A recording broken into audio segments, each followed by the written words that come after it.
Do you have an old sound tape or your favourite cassette tape that you want converted to CD or MP3 format? Do you need a demo CD, radio ad, a DJ or even a sound system for your wedding, birthday or special occasion? Then why not get in contact with KTR Records on 07931 152 448 or check out our website on www.ktrrecords.com. We have been in business since 2004 and also undertake community projects. So for your remixes, dublets and all your sound editing needs, why not contact KTR Records, official sponsor of World Jam Global Radio. KTR Records, coming your way!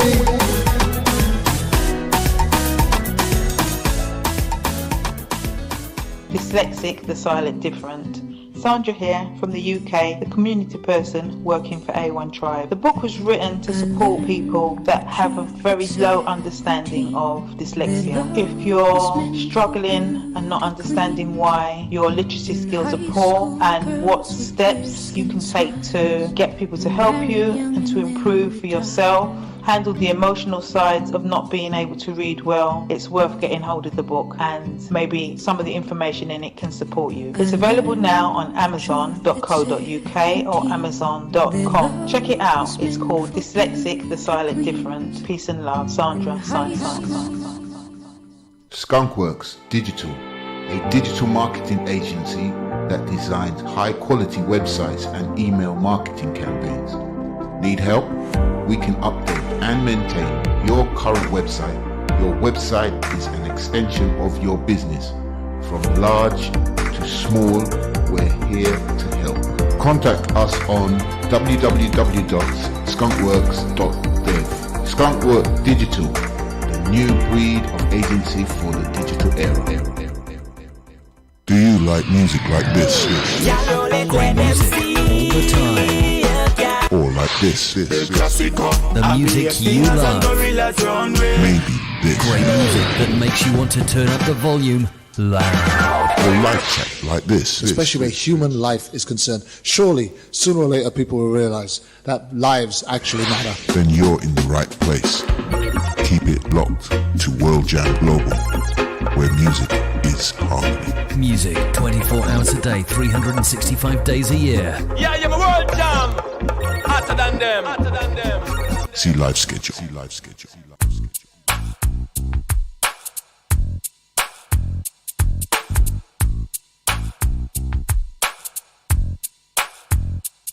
I already did my time. I paid for my crime. I already did my time. I paid for my crime.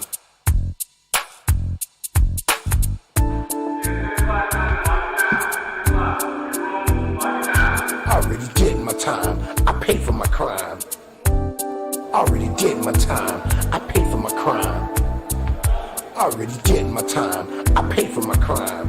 I want to say a big good evening going out to our guest. Back in the day, our audience care about the system. It was all about survival. It was do or die. I had too many rivals. I was too young and foolish to stay in school. I learned my lesson. Just checking, have we got volume? Can you hear me out there? Are you reading me loud and clear? Can you hear me? I was swimming in women. I had girls all over the street. I was getting money. Life was so sweet. Now things have changed. The whole game has been rearranged. I'm a changed man. Don't need no gun in my hand. It ain't about being no gangster. Life is too short to spend it all in jail. Trying to cope with this living hell. Already did my time. I paid for my crime. Already did my time. I paid for. I want to give a big shout to everybody that's listening right across the globe. Once again, it's Kervin Julien. You are in tune to another edition of Issues Today live on World Jam Global Radio. Crime. Our guest speaker is Hutch Winter or John Victor Amares. My crime.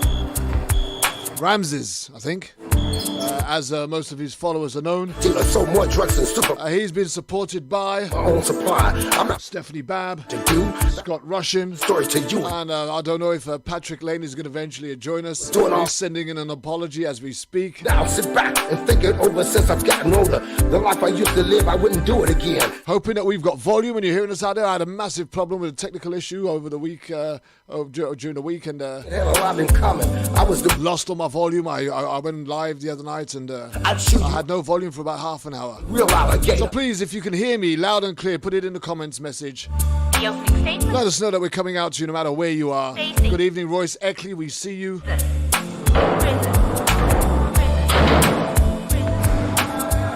Today's show, we're talking to a man who's gone through a massive battle. Pay for my crime. And we're going to give him the opportunity to share his story. To some, it might be controversial. Already, But we're going to give him an opportunity to share his truth. already did my time.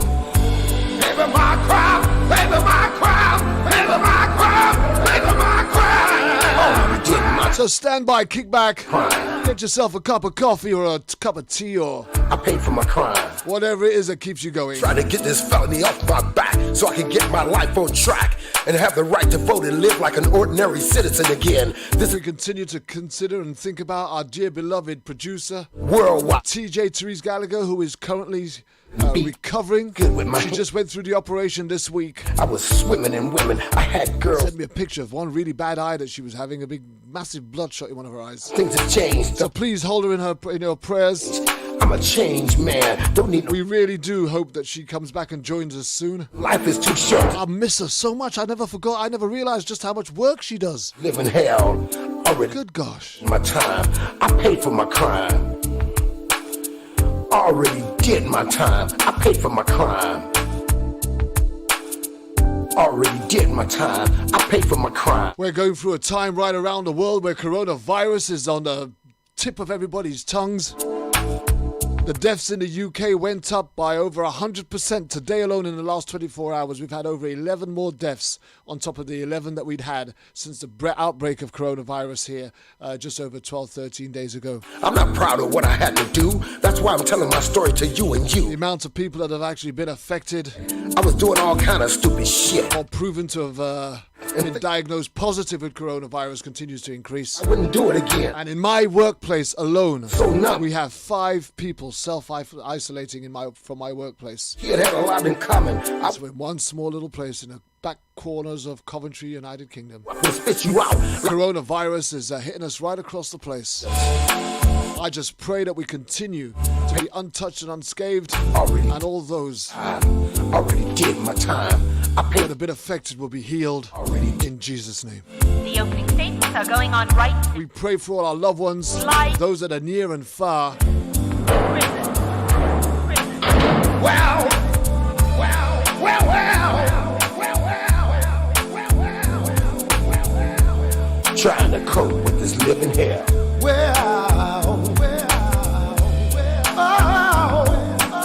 Trying to cope with this living hell.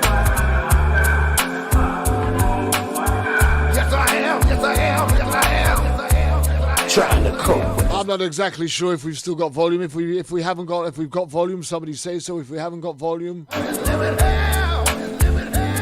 Already did my time. I paid for my crime.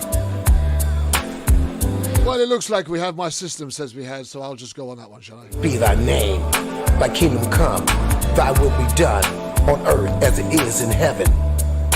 Give us this day our daily bread, My guest, and forgive us our trespasses. John Victor Ramses, Trespass will against be joining us very shortly and lead us alongside temptation, but deliver support with Scott Russian for thine and Stephanie Babb. the power, the glory, forever and ever.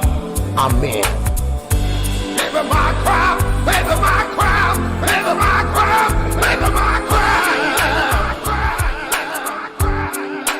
pay for my crime.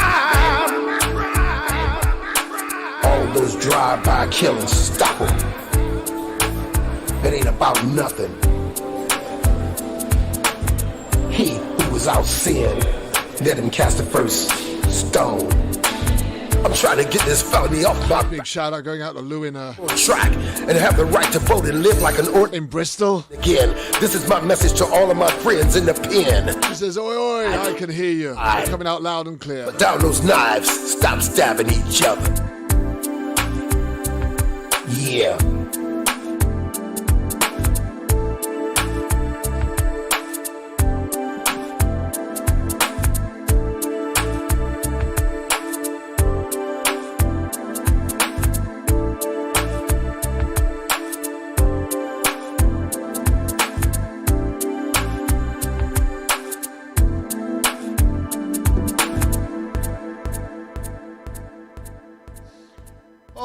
Okay, so here we are. We've got another edition of Issues Today live on World Jam Global Radio. Alongside our roundtable guests, which I'll be introducing shortly, we have our main speaker, which will be John Victor Ramses. I've said again, please hold out in prayer our very own producer, Teresa Gallagher. She's just had the operation this week. As we know, for a period of time, she has been suffering with a Crohn's disease, which really took her by surprise and knocked her way off her feet. She had the knee replacement, which she also had, which had her out for several months also. She's really been in the battle, but she's been standing in faith and really trying to do a work behind the scenes to keep this show alive for us. And again, as I said, it was only when we lost my beloved TJ that I realized just how much work she actually does. I value her so much. We miss her so much. We wish her well. We continue to pray for her and a speedy recovery when she can be right back here with us, doing what she does best on Issues Today. First and foremost, I'd like to say a big howdy going out to Scott Russian, our dear friend. How are we doing, Scott? Ghost? Mm-hmm. Okay. How are we doing, Scott? I'm fine. I'm here with you, and we were chatting with our guest in the background, getting a little information about his story. And by the way, on another show, I'll mention, John's the subject of this show, but we're going to, I did attend that conference, Kervin, and to your listeners, of the National Association of the Civilian Oversight of Law Enforcement, also known as NACOL, last week in Texas. That's why I wasn't involved with the show.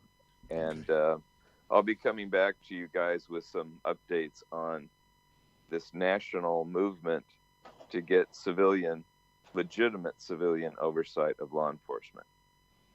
It's an idea that as time has come, and it's desperately needed. Amen. Well, thank you very much for that. Then we'll probably we'll do that on the very next roundtable show.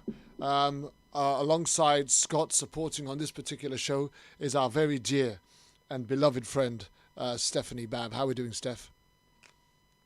Good. Thank you for having me. Just tell our audience just a little bit about what you've been up to recently. And Well, we just got done with a federal trial, a case where my brother was killed he's a veteran, killed by police during a well-checked call. And we've spent the last 5 years working toward this incredibly intricate and taxing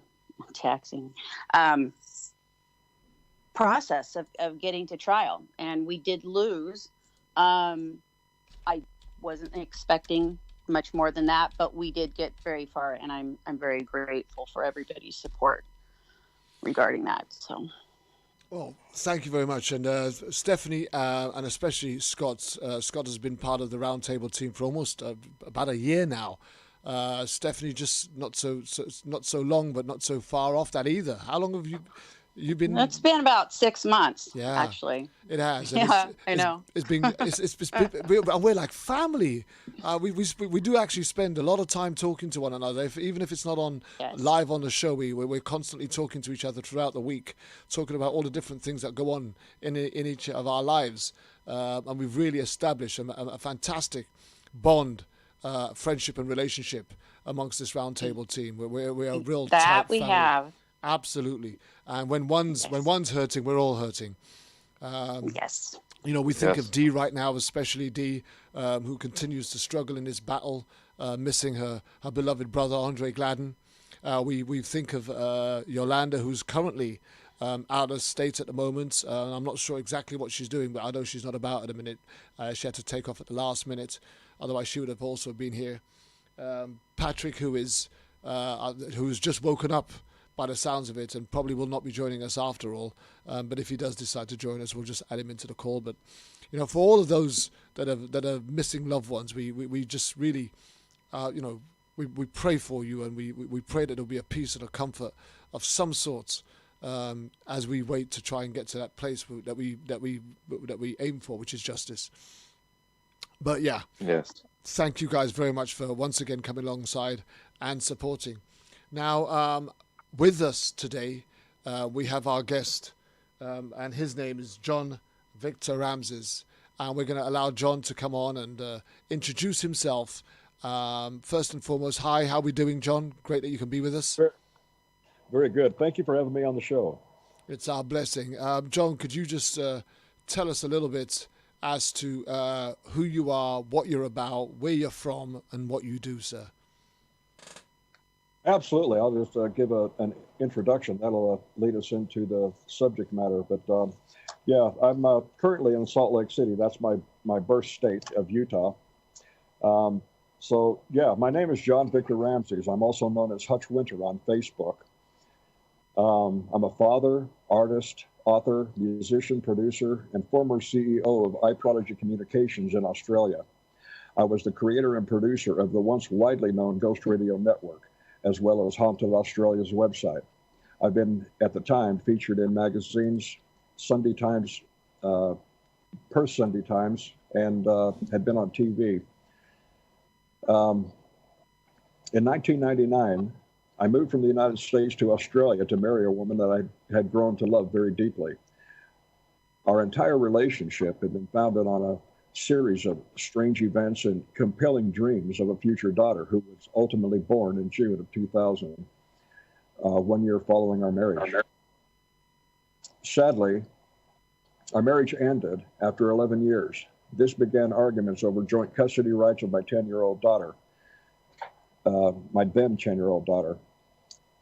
5 days after my daughter's 10th birthday, my wife had then reported me to police on false allegations of sexual assault against my then teenage stepdaughter, not my real daughter, but my stepdaughter, to stop me from going to family court. Now, my wife only believed that I would be deported at the time. However, once an accusation like that is made, it becomes the jurisdiction of the state, and the mother or accuser is no longer involved. So on the following day, July 2nd, 2010, I was arrested off the street, charged and jailed. No questions asked, no investigation, no further ado. My guilt was simply presumed. Now, all of this had taken place in Australia, and this began my journey into understanding that the legal system and judicial system I had been taught to trust and respect was in fact a dark, corrupt entity, anything but fair and just, but rather seemingly strictly business in what I believe to be perhaps the most powerful, lucrative industry of human trafficking for profit on our planet, the business of incarceration. What I experienced firsthand had shocked me. The mindset of police and lawyers towards due process and even seeking facts in a case was the opposite of everything I had believed through my life. I was not afforded any legal counsel, and ultimately I was forced to stand trial alone in a foreign court with no lawyer, no legal knowledge of any kind, and no support. The trial lasted 5 grueling days. I was not allowed to cross-examine the complainant, so no facts were ever made known to the jury. The prosecution had deliberately withheld evidence proving my innocence via the fact that my wife had fabricated the allegations and the motive for doing so. During the trial, I had severely demonstrated my ineptness. Shall we stop? Just let me just stop there. So, in part of what you're saying, that so there was evidence that had been fabricated against you, which you say that you wasn't able to defend. What was the depth of the fabrication? I mean, and how far did that fabrication go? Well, the fabrication was that I had sexually assaulted my teenage stepdaughter, and I won't get into the details of that. But my wife had decided to report those allegations because that was a sure way to get me out of the picture.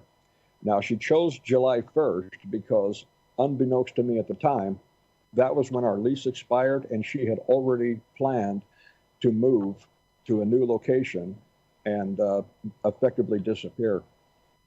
So prior to this, what was the relationship like with with you and your wife? What? Yeah, I mean, because you said that you traveled all these miles. You'd met her. You Absolutely. So tell us a little bit more about that. How did you meet her? Where did you meet her? And what made you leave where you were to go and fly halfway around the world to go and join her? Well, I met my wife on April 27, I think, 1998, via email. Actually, I had a website at the time based in phenomena, mystery, things like that. And my wife had been experiencing some certain things, and so she questioned a chat group who said, go see John Ramsey's website. So she did. Now, I was receiving many, many emails, probably about 400 a week at the time, but hers stood out for some reason. And I clicked on it, and thus began a conversation. And within a very short period of time, we knew that we were just perfect with each other and just hit it off. There was no question that we were meant to be together. It would be another year before, well, more than a year, probably closer to 2 years before I actually left the country and got to Australia. But the relationship was magical, in fact, almost surreal. It wasn't until about maybe 6, 7 years into it that she began to change, or maybe me, but things began to change. We were no longer compatible in some areas. At any rate, that ultimately led to a separation in 2010. But through that time, we were very close. Now, me and the children had always remained close, even up to the allegations, or the separation, and then the allegations being made. Was it turning into a bit of a messy separation then? No, actually it wasn't, because we did have a few debates about it. And then, let's see, we separated actually on the anniversary. She chose that date of 27 April 2010, because that was the day we had met. And it was in June that we started really having issues over my access rights to my daughter. And I wanted to take her back to the States to visit her family, who she had never met, her brothers and sisters. And I knew that there was going to have to be family court involved. So I did tell her, I said, look, if this isn't resolved, I'm going to initiate family court proceedings on July 5th. This is after the U.S. 4th of July weekend. And my daughter's birthday was on the 26th of June. So on the 1st of July, my wife had made those accusations to prevent me from actually filing or initiating the family court action, as well as to move and disappear. And I have reason to believe that with the help of the state of West Australia, they changed my daughter's name, because she simply vanished. And I haven't seen her since.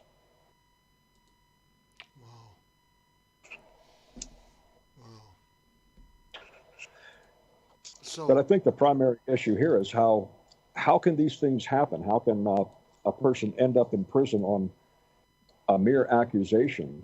And how can a court act so corrupt as they did in my case and get away with it? So let's talk about the relationship that you had with the daughter that made, or the allegation was made about. Tell us a bit more about that. Right. Well, I won't give any names out, even though the names are published. I've refrained from that, even in all my YouTube channels and stuff like that. But we were all very close. Now, I had a stepdaughter, who ended up being the complainant, the daughter in question, and then I had a stepson who was autistic, and then, of course, my biological daughter, who was the youngest. We were all very close. We had all worked very close with producing the radio station, and we were just a very close family. And see, I think they were kept from a lot of it until towards the very end. But yeah, we were all very close. Okay. And so the time that you was arrested, did that come as a surprise? Were you anticipating No, some sort of? No, absolutely not. It was so rapid, because I knew nothing about what was going on. The police had called me up and said, well, we need to talk to you. There's been an accusation made. And I thought, well, okay, let's go do it. So I took the initiative to go down there. And they said, okay, well, this has been said against you, and we're now charging you and going to jail. Now, that was a shock, because I argued the fact, well, wait a minute, don't you need to investigate this? don't you need to hear my side of the story? We go, no, we don't need to do that. He was quite, his attitude was that there is no rights in Australia. Now, for the listeners who haven't lived in Australia or know much about Australia, Australia doesn't have a Bill of Rights. They've been fighting for it for many, many years, but there are no rights in Australia that are guaranteed, not like our Constitution. And the police and even some of the lawyers took a lot of pleasure in reminding me of that fact, saying there are no rights here. You watch too much American TV. Those kind of comments that have all been recorded with the U.S. consulate at the time. Okay. So yes, it was a terrible shock to the system to be suddenly thrown into jail when I haven't had any trouble down there. I mean, I don't mind saying, as an American, one of the few Americans perhaps that come to love Australia and its culture and everything about it, just with everything in my heart, as much as I love my own country. And I felt such a betrayal when this happened, and nobody, not even the U.S. consulate, would come to my help. I felt betrayed by this family that I had loved and adored for all these years, the 11 years. And we were all a very close family, even with the extended family. And then suddenly it was just like black and white. And I since learned that some of this stuff had been planned probably about 6 months in advance. And but it came to a complete shock to me. I had no idea that anything like that was going to come up or be said, and certainly not the way it was handled. I had no idea that it was going to be handled in the way it did on a legal matter, where I had no rights, no lawyer, just basically good luck. So here's the question, John. You see, at the time the allegation was made, couldn't your wife have just said, it ain't working, honey. We're not getting on. I feel that we need some time to separate or whatever, so we can work some things out. Why such a drastic move from blissful marriage to sexual allegation? What's the in between?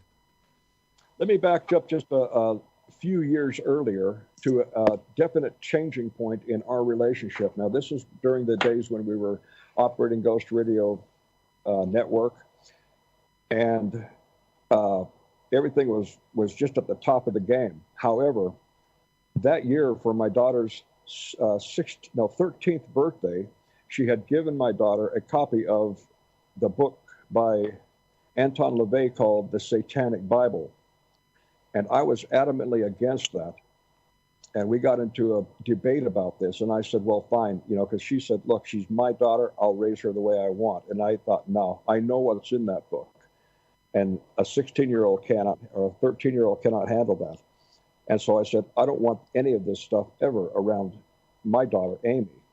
So this was a turning point in the relationship. And a week after my daughter received that book, she went from this beautiful, blonde-haired, kind individual who had good positive brands, was doing great in school, to changing or dyeing her hair black, getting piercings, and dropping her good friends and starting hanging out with bad things. And this began a lot of tension between my wife and I. And so this gradually changed over the next couple of years. It intensified. It was never, hey, we need to get a divorce. However, in, it was January 2010, my wife did say, I'm sending you back to America for a while. I want you to stay there until July. You need to go back home. And she said, we just need some time to have a break. Now, there was nothing about a divorce or anything like that. Now, I didn't stay until July because I had business in Australia. I had a lot of things that I had to do. I stayed until April. And my wife and I wouldn't talk during that time, but I stayed in touch with my daughter and the kids via Skype almost every single day. And in April, I decided to come back home on my own. And that's when things really got nasty. So this is, I arrived, I believe, on April 14th. And my wife and the family picked me up from the airport. But she said, I'm not happy about you coming back. So as soon as I got home, I was no longer welcome to sleep in, our bed or even have access to our bedroom. I had to sleep out, in another room. And this went on for, probably a short while longer. And then she said, I want a separation. So, all of this was a shock. And I didn't learn that all of this stuff had been planned in the background until sometime later. This is after arrest and everything, when I received letters from people. And Perth is relatively small. So I was incarcerated with people who knew me, who knew my wife. So this spiritual thing, this conflict of ideals is what began to deteriorate the relationship. Okay, so were there any allegations, suggestions, accusations of any prior sexual abuse before that? Never, not one. And over what period are they alleging those sexual abuse took place? From approximately 2006, that would be when my daughter was 13, and that it occurred off and on until, she was 15, 16 years old. So at this point, they're alleging that this was a continual, systematic sexual abuse Absolutely. case. Yeah. So when you came back, and your wife gave you the cold bed treatment, I was going to say the cold shoulder, but it was a cold bed because now you've come back, you can't sleep in the bed, you're sleeping in a spare room or whatever it was. You're in a foreign country, that's not even your home because you're an American. You're out there in Perth, and the only reason you went there was so that you can be with her. Absolutely. So while you were being treated so poorly before the allegations was made, why did you stay? I'm sorry, why did I stay? Yeah. I mean, if I'm in a foreign place and I ain't being treated well, and I'm given a clear indication that I'm not wanted or welcome, I'm going home. I'm off. Yes, there were tensions between us, naturally too, but we've never had any major arguments except for one. I never believed for a minute that we would actually get divorced, because I really believed that what our love had been founded on, our relationship and all that we had done together, would prove something. But she's asking you to sleep in a spare room and that you can't sleep in a marital bed. Listen, I'll be clear with you. Me and my wife, we have a tempestuous and sometimes quite volatile relationship at times. Not violence, because I don't hit out, or that's not the point I'm trying to make. And we have there are times where I'll sleep on the settee, she'll sleep on the settee. But that's like, I got to be honest with you. Me and my wife has a row. She sleeps on the settee. Within 2 or 3 hours into the night, either she's back in bed or whatever. It might be a day or. So I suppose the point I'm trying to make is, if I'm here, this is where I live, and I've been here for 14 odd years. But if I felt, my daughter here, for example, she's 11 years old, and I think I would struggle to walk away from my daughter if me and my wife were having difficulties.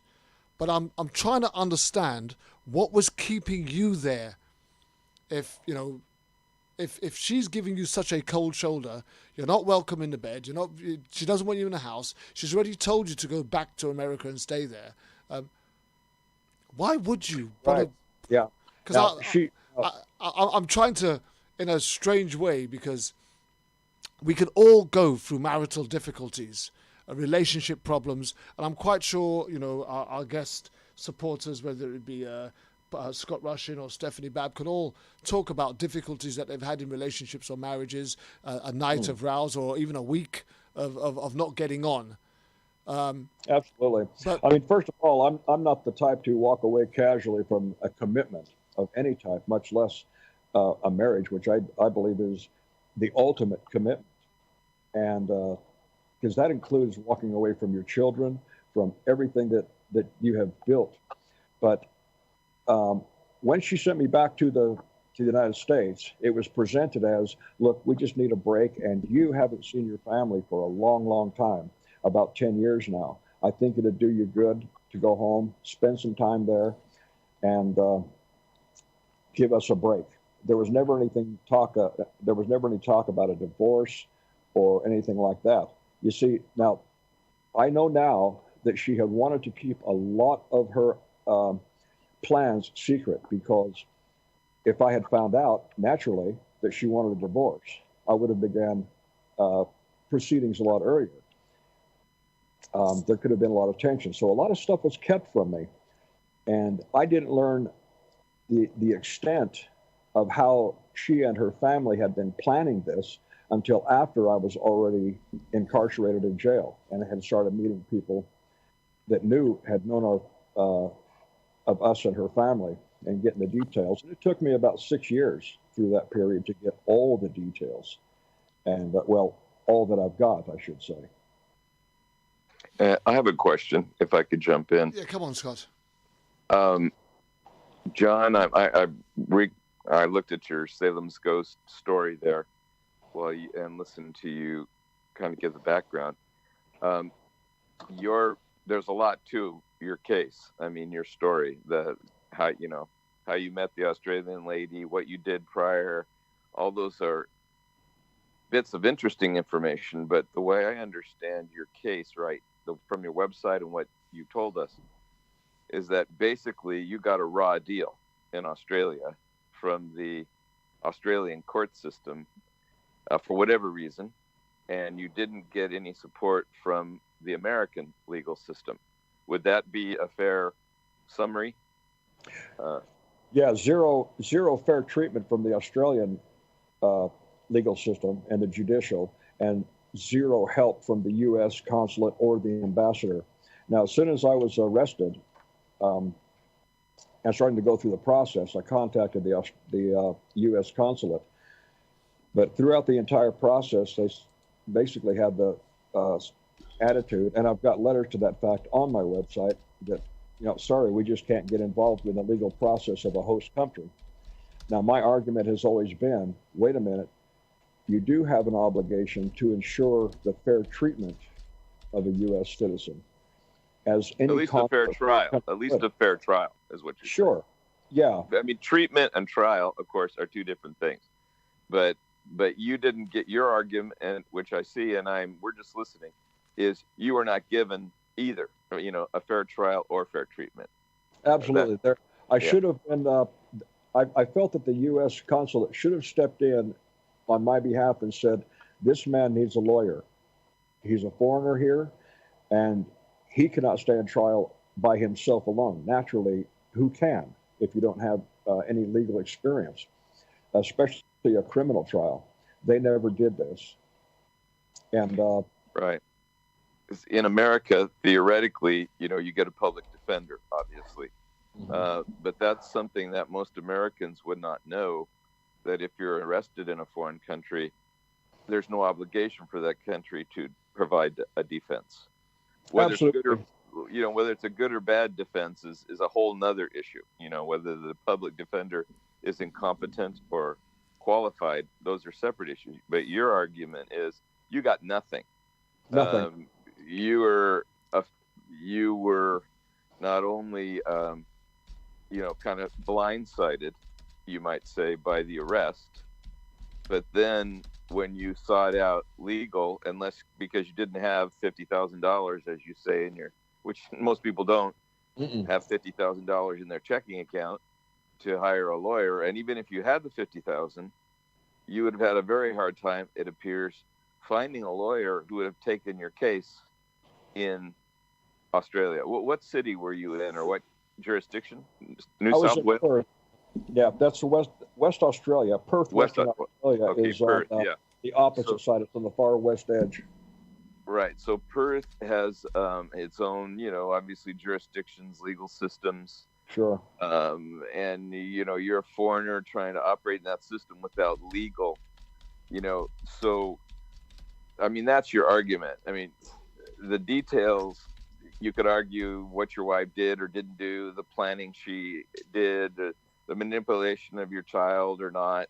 But your case is you got a raw deal from the system, Australia and the U.S. support of a citizen in a foreign country. That's what I'm trying to get to. That's it in a nutshell. What my wife did is one thing. How I got into that situation is one thing. But the primary issue is how Americans are treated in situations, or anyone really. You could be a UK in a foreign country. How foreigners are treated away from their home when they run into a legal matter or they desperately need help. Right.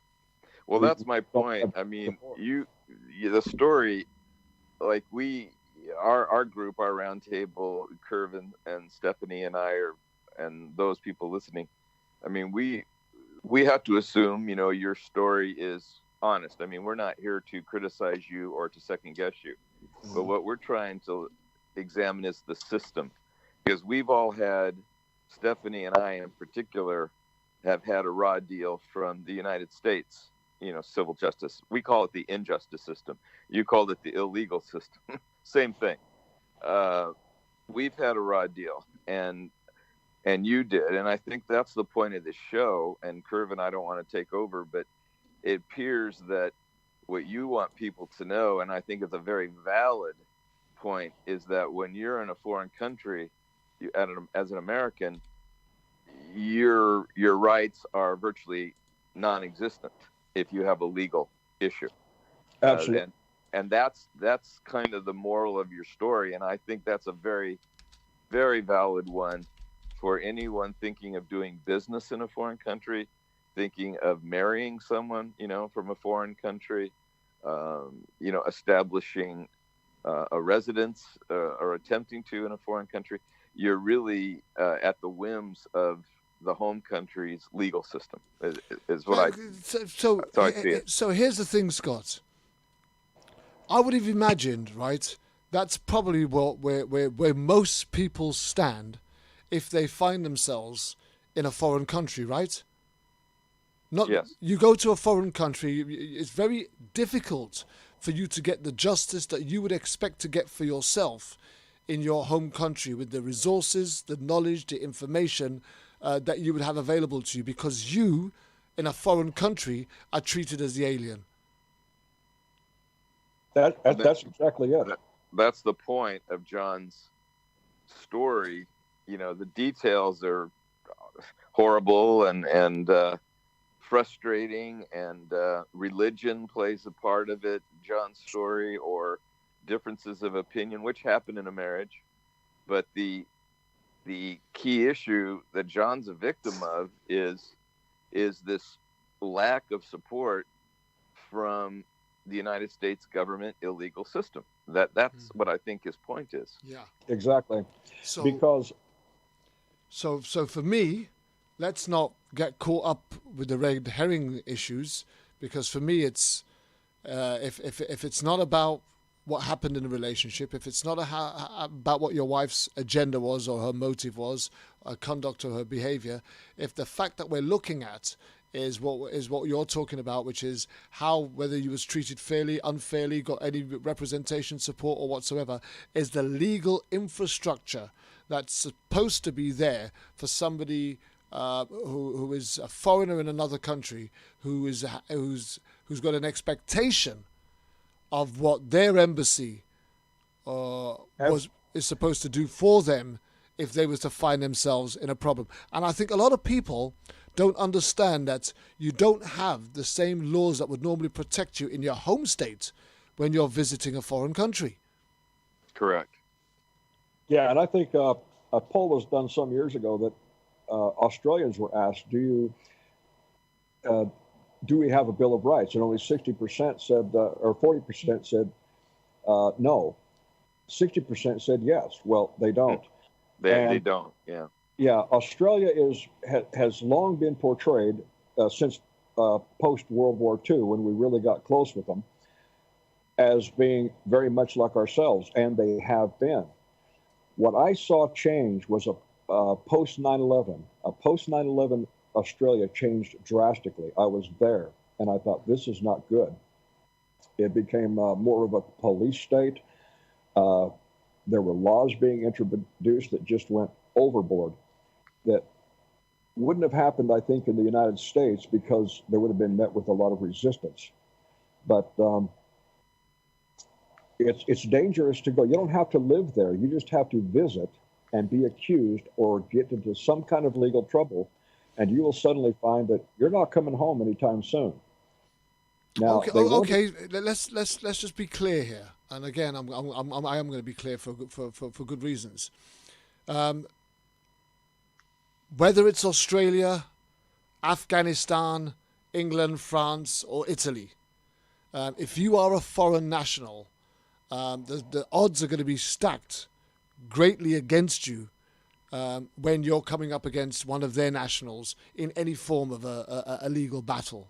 And I think that's a given, right? Yeah. Wherever you are. So trying to look at what Australia does right or wrong for its citizens is irrelevant. It's going to get us no ground, no mileage whatsoever, because that's who they are. That's the way they are. That's the way that they do things. And when in Rome, you do as the Romans do. What we need to be looking at here is, how did USA, how did your authority and the organizations that should have been there to support you, how did they fail? And what needs to be done in order to change what they do that makes American nationals, when they're on foreign soil, feel safer if they're in a battle, a legal battle, as an alien in a foreign country. So let's look at, how did the system fail you? What was it that you expected from them? What did you go to them for? And how did they let you down? Well, that's the crux of the subject, I think, because I had always assumed that if you run into any trouble while abroad, your U.S. consulate or ambassador would be there to assist, to help, give you support of whatever type of support that is. I was quite naive at that point. I think that the U.S. consulates and the ambassador have to be given more power to get involved in a legal system of a host country in order to protect the rights and fair treatment of their citizens when they're going through a legal battle. And they're not right now. They have absolutely no rights whatsoever. They can only recommend, but they don't have to, be listened to at all. John, was that because of the nature of the crime or just the system? No, that's the system itself. Okay. At some point, I don't think it was always this way, but because I have talked with other prisoners who were in trouble from other countries. They got in trouble in Australia, and this was many years ago, maybe 15 years before my time in jail, and their consulates had been right there. And things could have been a hell of a lot worse if the consulate hadn't been there. Sometime between then and the time I went in, the rules of the game had changed. Consulates were no longer allowed to get involved in any way, shape, or form with the legal system of a host country. Now, this is what I think really needs to be examined, because there's been a lot of people that are just tourists or visiting that have gotten into trouble. Not from just the United States, but many other countries. And they end up spending 5-6 years there in prison because they have absolutely no background. Now, some of these people have family who can come together, put up funds, and get a lawyer, but you're still coming up against a strong bias. That is, there was a crime committed against a local, one of their own, whether it was a robbery or a sexual assault or anything. Sure. And there's going to be bias involved in that. And I don't think you're ever going to get a fair defense in that unless you get one from outside that area, which of course is far too expensive for any average person to afford. Okay, we're going to bring in Stephanie quite quickly. She's got a range of questions that she wants to ask, and she's been holding the bit for some time now, waiting to come in. So let's just bring in Stephanie if we can. Thank you, Rather than Kervin. you coming in, Steph.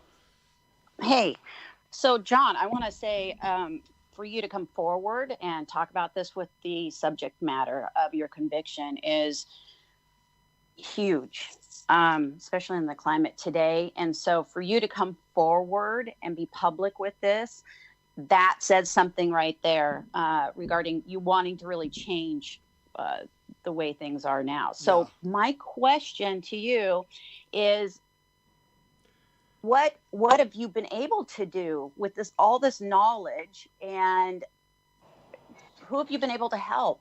How do you help somebody? You're here now. You know what happened to you in Australia. Are you advocating or what's happening? Well, since I returned home, I have been publishing my website looking for help, advocacy, direction, really.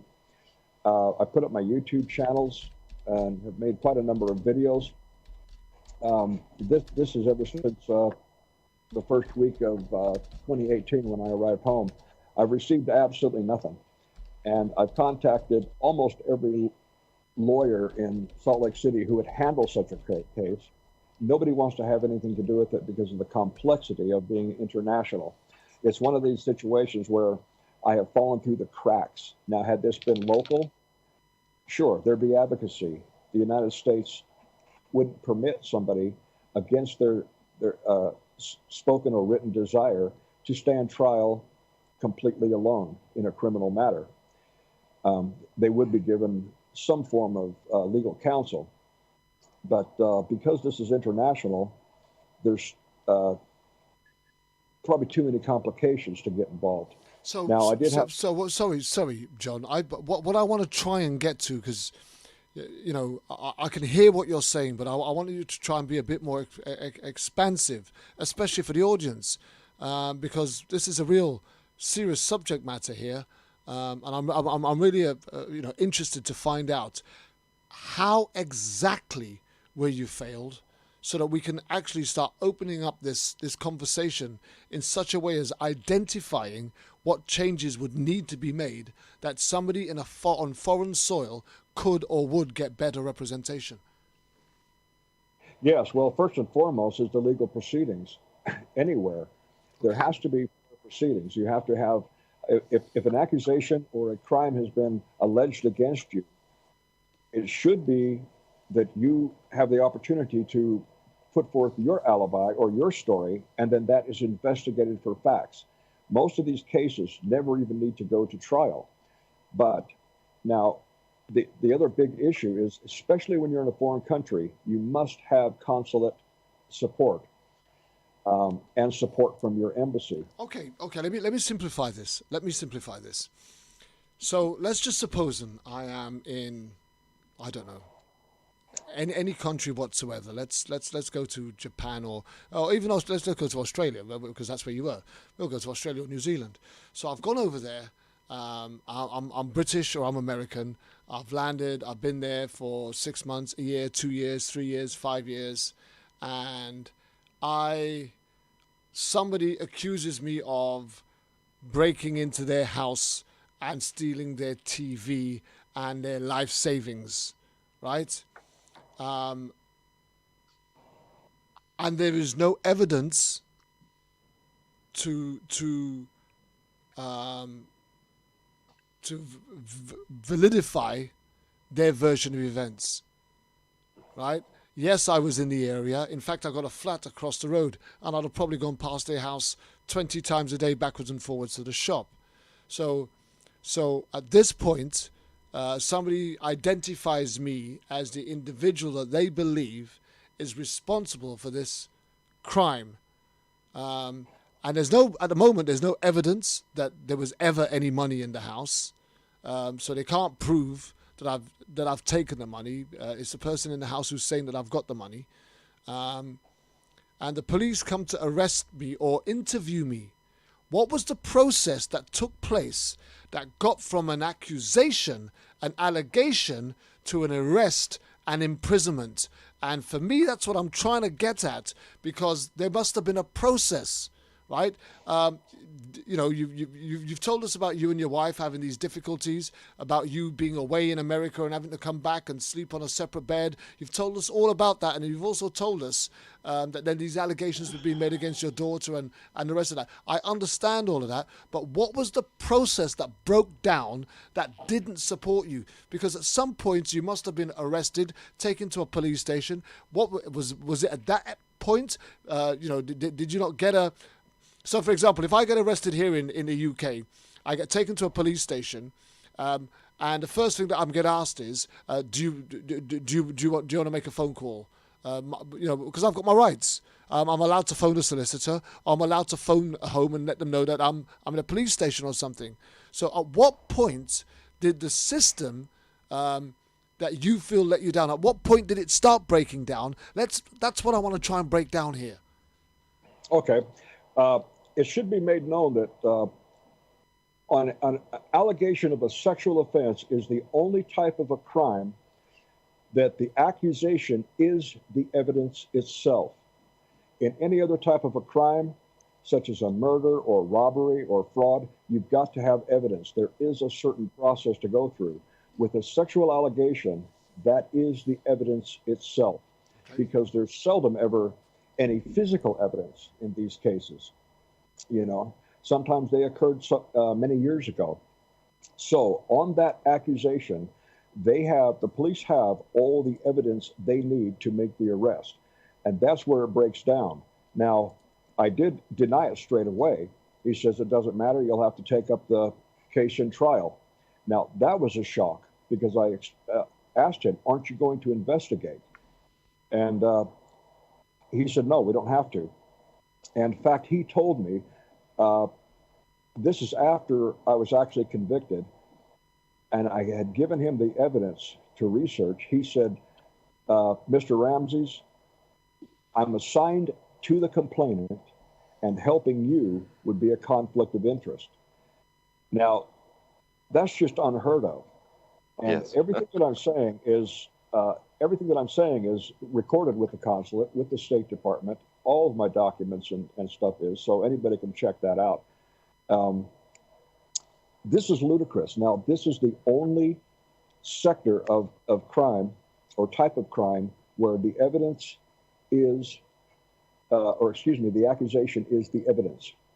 You're arrested and they have everything they need.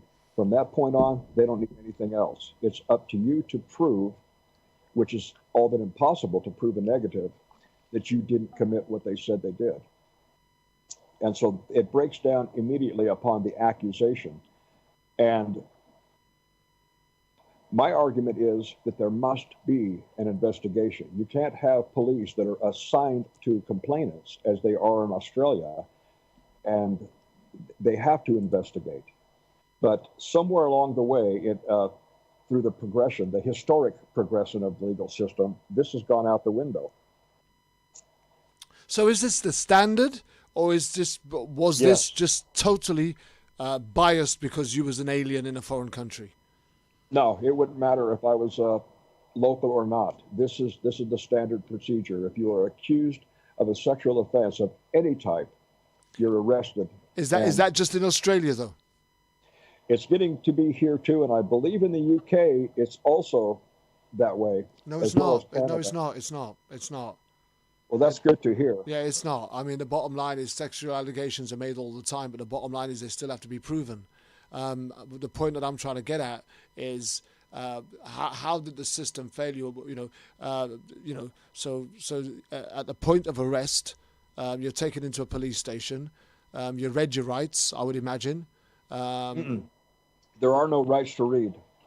Right. There are no rights to read. I wasn't read rights. Okay, so the point, that's what I'm trying to get at. What part of the system failed, and what is different in Australia to America? And is that just standard for Australian law, or was that just you subjected to that because you was a foreign alien? And we need to identify these points so that we can actually be able to differentiate between how another country or how another individual might be treated as opposed to an Australian national. when it first occurred, I thought this was very prejudiced. I thought this was a direct attack against me as a foreign national. But when I was in prison, I researched and investigated many prisoners' cases and found out that it was just a method, almost systematic. So then what we're saying is that the way the Australians carry out their law or their legalities is wrong in the first place, irrespective of whether you're an alien or not.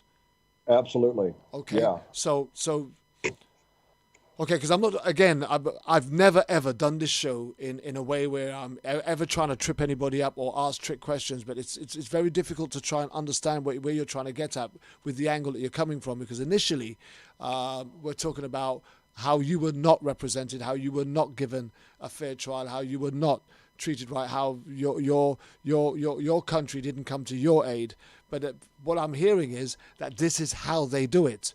Now, the point I'm going to try and make here is if we went out to Iran or Saudi Arabia and we committed a crime out in Iran or Saudi Arabia, we would be subjected to their laws, right? And that the way that they went about, we could quite possibly be, horsewhipped in the middle of a marketplace for certain crimes, and in some certain parts of the Middle East have shoes and sandals thrown at us in total disgust and disrespect, or all sorts of stuff. But because you're in that foreign country, you are subjected to their law.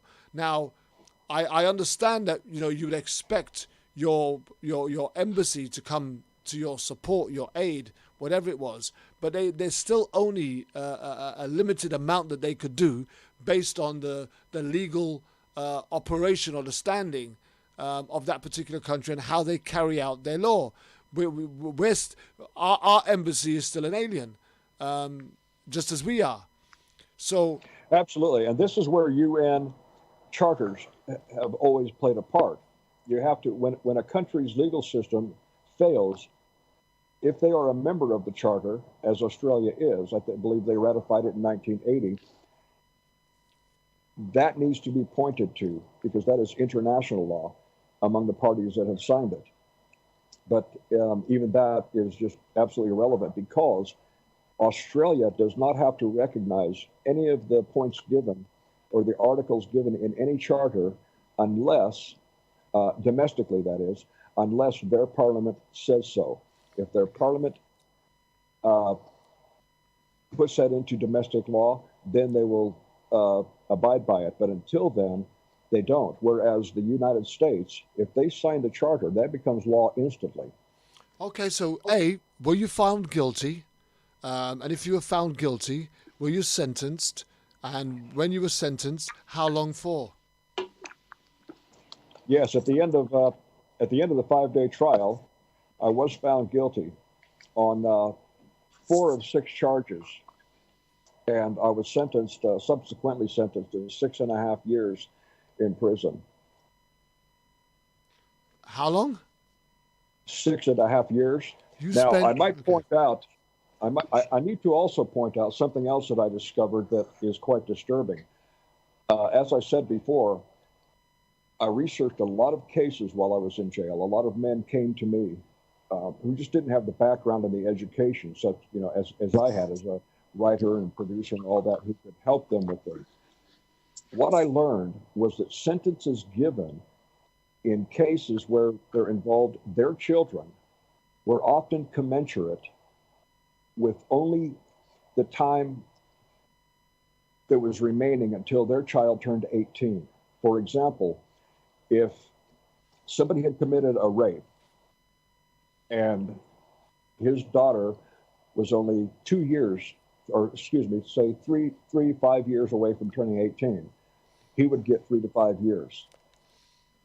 But if you were accused and convicted of, let's say, indecent exposure, you might get 14 years, because that is the time that your young child, the number of years that your young child will take to reach a legal age. So it seems to be suspicious in that respect. And it almost goes back to wanting to separate the father from the children, or the male entity from the children. Did you want to come in there again, Stephanie? Oh no, I'm just listening. I'm just listening. Go ahead. So here's let me come in here a minute. So at trial, what evidence was produced in order to find you guilty? I mean, for example, and please, forgive me for being naive if I am.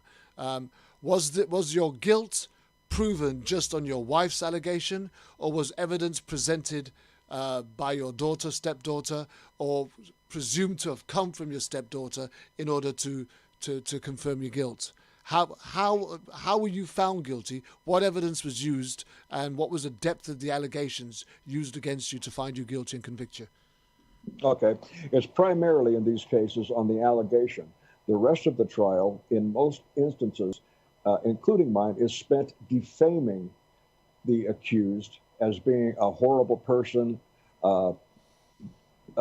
abusive, and along those lines, in order to convince the jury that, okay, there's no evidence, but he is most likely the type.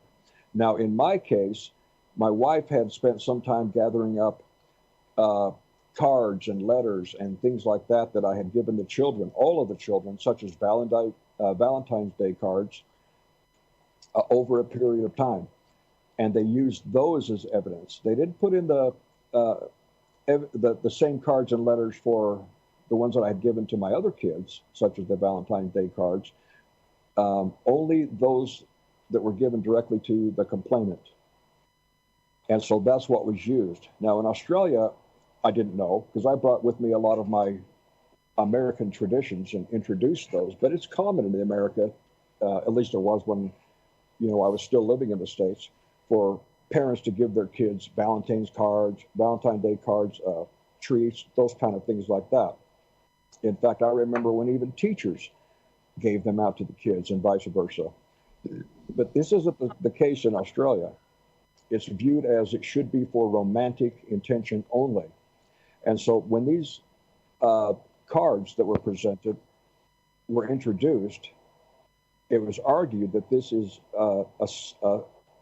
evidence of a romantic relationship, while they didn't bring up any of the other cards and letters I'd given to everybody else.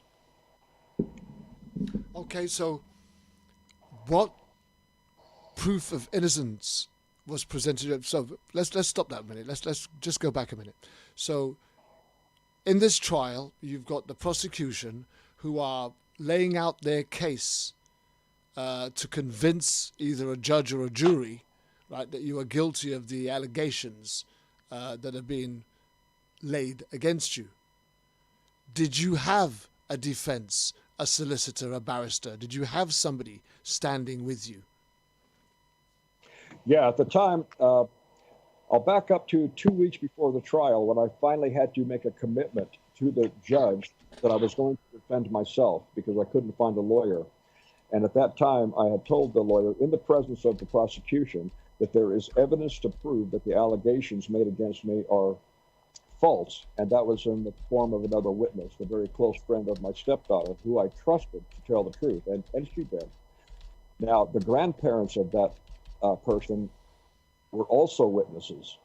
So without a lawyer, I couldn't get to this information. I couldn't get to those witnesses. And I called up the police or the arresting officer and explained to him, here's what I need. Can you please go out and secure that for me? Because it proves my innocence. It proves that everything was a fabrication. These things did not actually occur that have been alleged against me. Or I should say, the reason for why my stepdaughter alleged the sexual assault against me did not occur.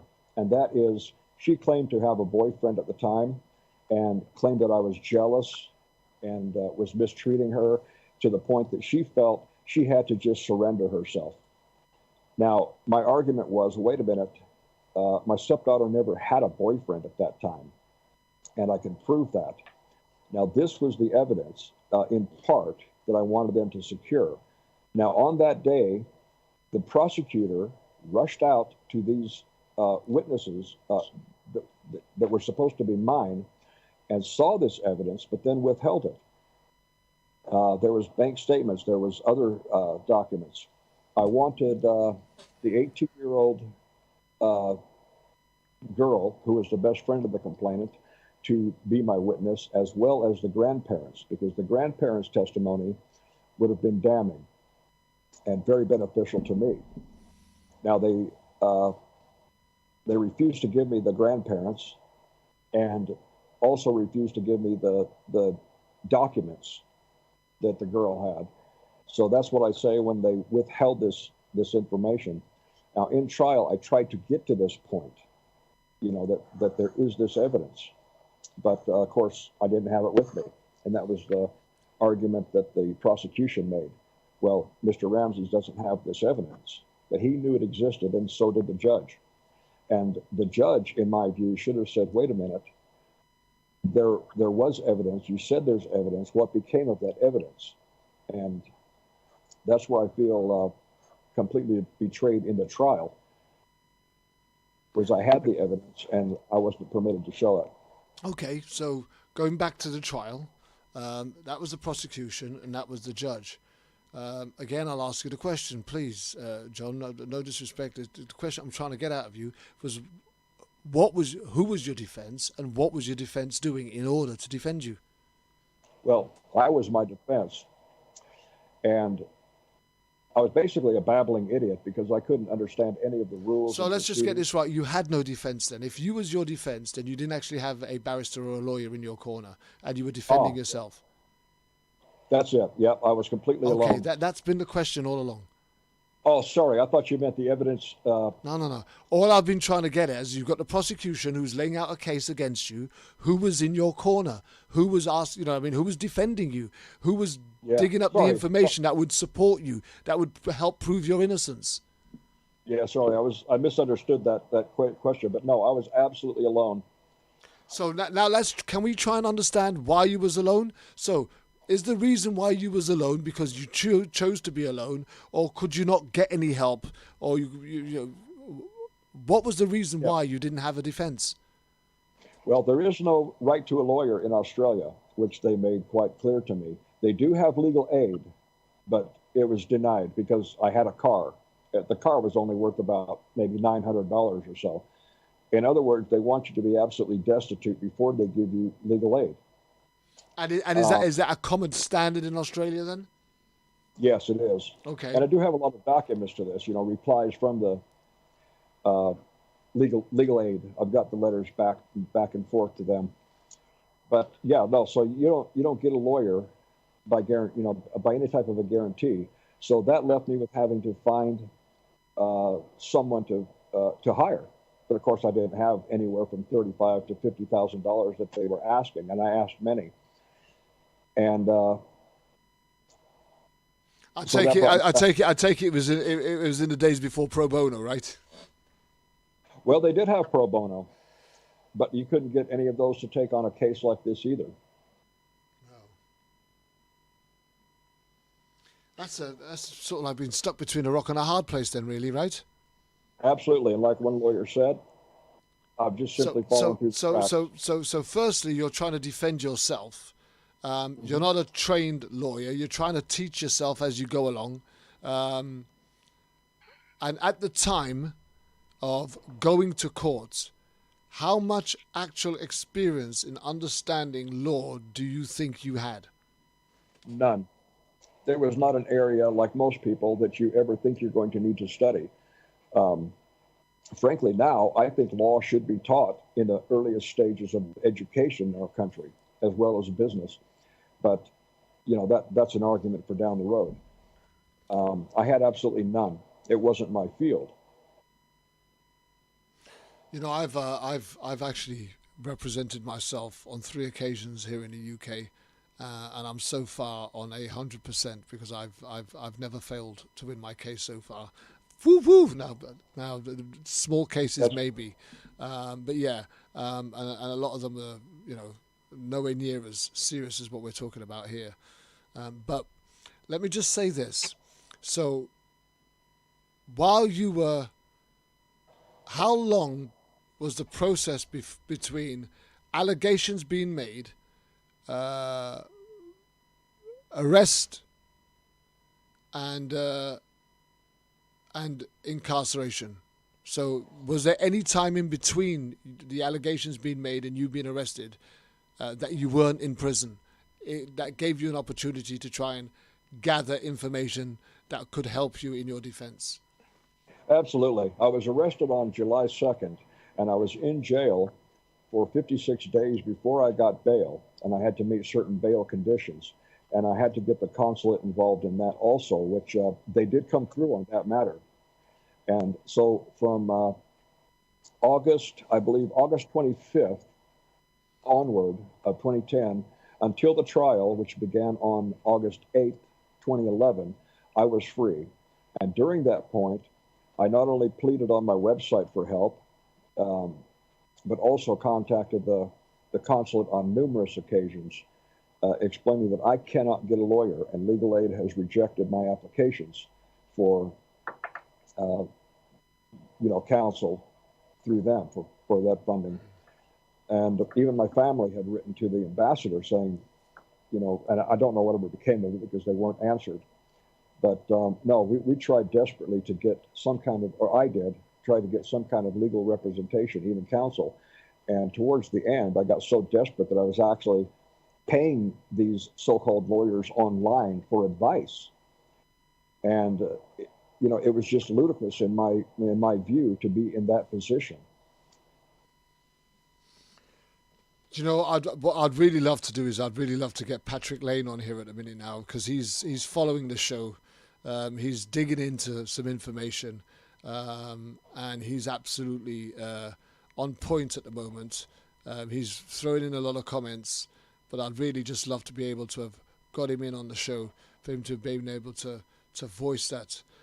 He says that there's no way for you to have had a fair trial. He did a quick look up of the Australian law.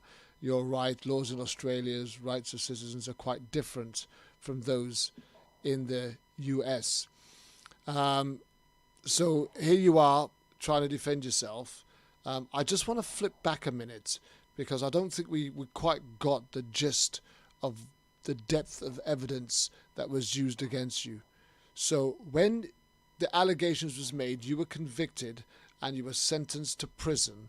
Was that just based on the mother's allegations, or did the daughter comply and give any statements against you also? Yes, the daughter, the stepdaughter was the complainant. So it was based, and the mother was just a witness at that point, even though called and reported the case. But yeah, so she would basically outline what allegedly occurred, and I had no way to rebut against that because I couldn't cross-examine the witness. You weren't allowed to cross-examine a witness? No. Was that because of her age? I think it's because, yeah, absolutely. Actually, I think that it goes even further than that. In a sex offense case, the accused cannot cross-examine any female or any complainant. So what the judge ended up doing was having me write my questions, which I had to pass on to a court or the court clerk to actually read to my complainant, my stepdaughter, who was on video camera, by the way. And then she would answer yes, no, or I don't remember. But see, that's not a cross-examination. And then we'd simply move on to the next question. There was a lot that I had to put to her that would have completely opened up an entirely different view for the jury that I wasn't permitted to do. It wasn't a cross-examination by any means. And I never should have been there in that type of a case without some form of legal representation. And this is one prime example, because you are not permitted to cross-examine the complainant, which is the key element in the case. Just want to bring in Scott Rush in a minute. Scott, that just sounds really unfair. I mean, yeah, I'm listening, and what's ironic about John's case is that the Australian legal system, as well as the American legal system, are based on the English legal system, because we're all colonies, as you know. Yeah. And that's what's so kind of troubling to me, that the Australian legal system, frankly, should have gone out of their way to make sure a foreigner had proper counsel, so that there would be no, there would be no story to tell that the system ganged up against a foreigner. I'm not using the right words, but I think you get my point of view.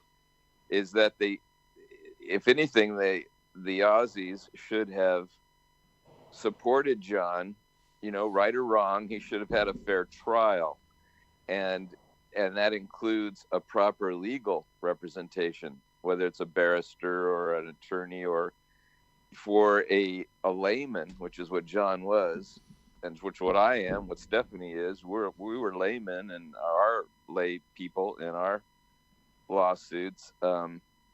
John didn't even know how to phrase the questions correctly, so that his questions could be answered correctly by the stepdaughter. And again, I'm not judging the merits of the case. I'm judging the protocol of the case.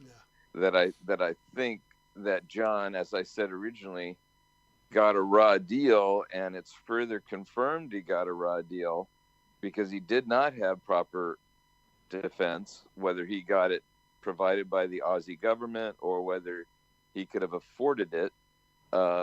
If he could have afforded it, it's possible he could have been exonerated. But clearly, his wife knew his financial situation. And obviously the prosecution and the judge would know his financial situation. And to deny him defense, obviously, and that's, I think, John's point, and my point is, it's a sham trial. He got the raw deal. As I have used this example, Kervin, is that, the scales of justice are supposed to be balanced in the British-based system, which we have in U.S. and Australia and UK.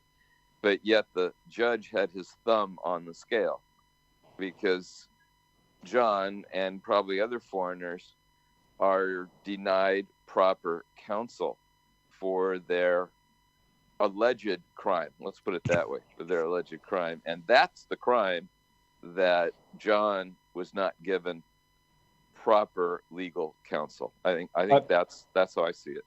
Absolutely. And I might point out also that the presiding judge of the trial, was a UK corporate judge who had only been practicing in Australia for approximately a year and didn't have a lot of criminal lawyer experience. So basically, she had to just take the advice of the prosecution in the case. And I didn't think that was very fair either. But I only learned that afterwards, after sentencing, when I was trying to get the consulate involved in getting me an appeal. And I did speak with the lawyer at that time on the behest of the counsel, and she explained to me that this was very bad, that this entire thing should never have happened, and condemned the presiding judge for even allowing such a trial. Now, I might point out, too, that up on my YouTube channel, I read the transcripts to give anyone an idea. Well, we'll give everybody the sites, especially before the show finishes. But I've been granted my wish. Stephanie Babb has had to leave. She couldn't hang on any longer. She had somewhere to be. But Patrick Lane is on the call, and I'm going to bring him in now because he's been patiently waiting, and I've called him in for a reason. So, Patrick, your observations, sir. And first and foremost, good evening. Yes. I'm so glad that you can join us. Oh, I'm very glad to be here. I did a quick lookup of Australian rights, and in their legal system, it's really quite different from ours. For their Bill of Rights, I guess, if you would say, it deals with only 5 areas, and that's people with disabilities, capital punishment, women's rights, voting rights, and freedom of expression. So I agree with Scott in that this is not, none of us are here to argue the merits of the case, but if you're not allowed to call witnesses, and if you're not allowed to secure and present evidence, then that in fact is not a trial. that's something else altogether different than a trial by jury. And so I was just amazed at the differences. We would think that Australia would be quite like the UK, which would be quite like the United States, and so on. Actually, it's not so. That's very true. Far from it. Now, sorry, who's that going to come in then? John here. Just a bit of FYI. The reason I named my website and my YouTube channel Salem's Ghost is because, well, that was based on a book that I was writing, and I'm still writing. It began about 2013 in prison, because what I experienced in trial reminded me of my history of the Salem witch trials. Indeed, all the trials of so-called witches back in the days, where you had no right to a lawyer, no right to anything, no right to present evidence.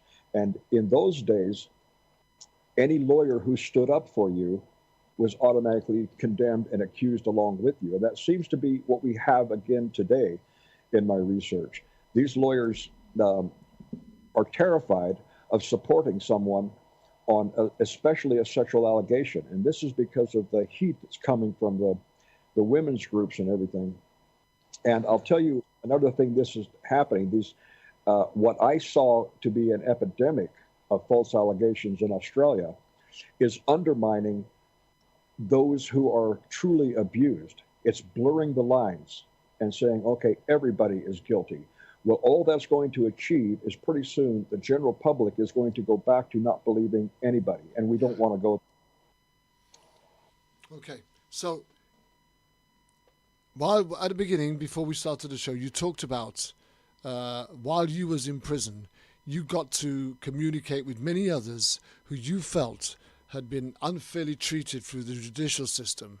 And you found yourself working with others, trying to help them, making promises and commitments to try and support them in their battles. What areas in particular did you see that were really weak as far as the judicial system was concerned, that needed drastic or dramatic change, that you feel that you could actually voice as we speak now? Well, effectively, I was in what was called a protection area, which I'm sure you're familiar with, and many of your listeners might be also. This is a unique area. In that area are a lot of people who have been convicted of alleged sex offense. And it's while reading these cases, now these people, they would open their entire case, their entire life to me, which told me immediately they've got nothing to hide if they're willing to do this. There are some that say, oh, no, I'd rather not get into it. Okay, well, I've got a question about their innocence. I don't want to deal with those. But in every single case that I read, the same methods were used to ensure a conviction. It's the process that has to be changed. Now, in many of these cases, I saw that they were in fact innocent because evidence was omitted or not be permitted to be allowed into court.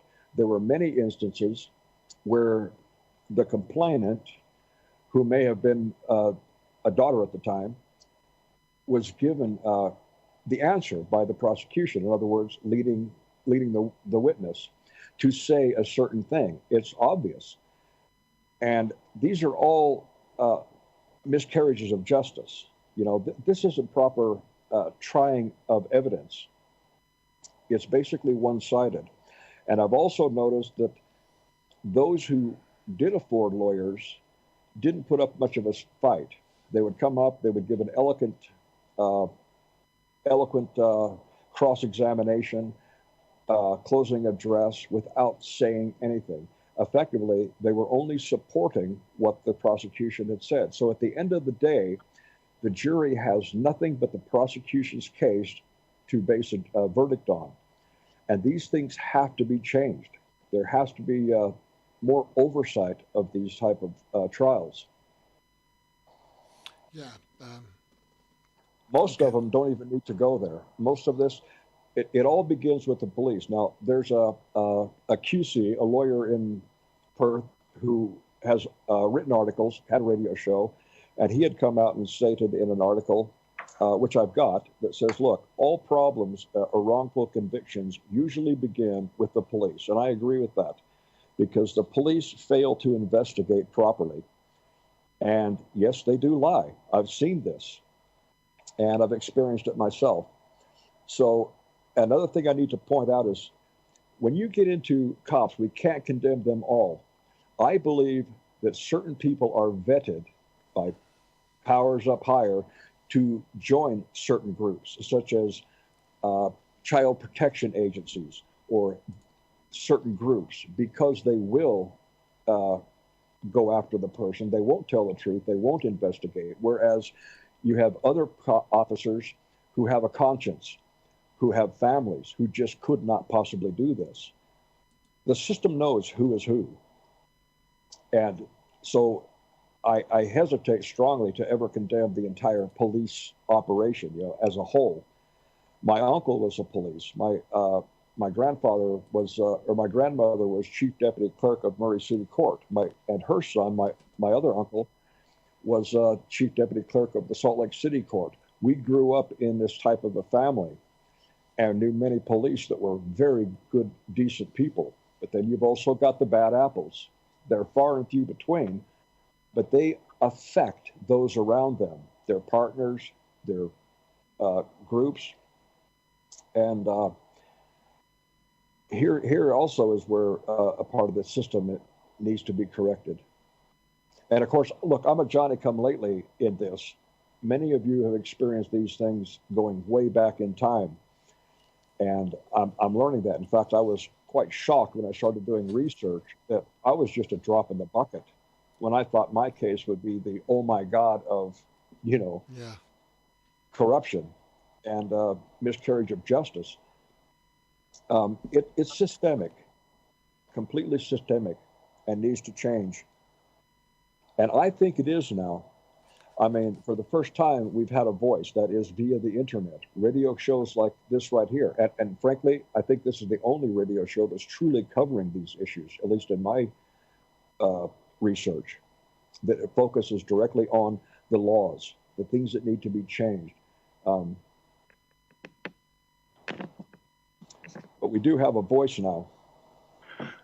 John, this is Patrick again. Excuse me, guys, but can you talk to us about incarceration rates in Australia? Have you seen those numbers go way up? Because what we've seen here in America and other places as well is that it has become an industry where it has become profitable for individuals to have people languishing in jails for things that they didn't commit or for crimes that don't really warrant the type of time that they're getting. Can you talk to us at all about what you've seen in the incarceration rates in Australia, please?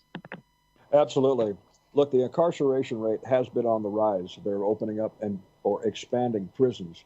A lot of this has to do with the rampant sex offense allegations down there. But it also has to do with the increase of drugs. But the incarceration rate down there is just like the U.S. and anywhere else because it is part of a business model. You have these private entities like Serco, which was at the time manager over our prison. These guys have investors. They have in board. They have everybody. They want the money. It's about the money. And I have no proof, but I can only imagine that kickbacks are being given back to lawyers or whoever in one form or another, not directly. But this is a business. And it took me through that 6 years to realize this. And I think, as I said in the beginning, that the legal system has now become one of the most lucrative and most powerful industries of human trafficking through incarceration that there is. I was worth $200,000+ a year sitting in a tiny little cell. That's how much the taxpayers were charged. And I was just one of many. Imagine the people out there who are families taking two people to work just to pay a basic mortgage on a home.